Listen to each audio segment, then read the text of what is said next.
Guys, আমি আজকে noodles রান্না করবো। সেজন্য নুডলসগুলো প্রথমে সিদ্ধ করে নিব। তারপরে রাতে সবকিছু দিয়ে দিব। গাজর, তারপর একটা কি জানো, মটরশুঁটি। তারপর একটু নাড়াচাড়া করে নিব। তারপরে আবার নাড়াচাড়া করে নিব। দেন পেঁয়াজ মরিচ দিব। দিয়ে আবার একটু ভেজে নিব, ভালো করে ভেজে নিব। ভালো করে তোমরা ভেজে নিবা কিন্তু, ঠিক আছে বাচ্চারা?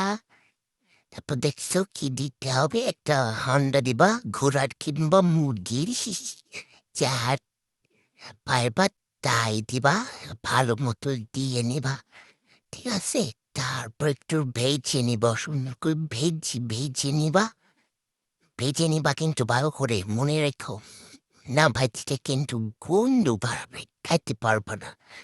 তারপর নুডলস গুলা দিয়ে, তারপর গুট্টা কইরা নিবা। তারপর হয়ে যাবে নুডলস ভাজি।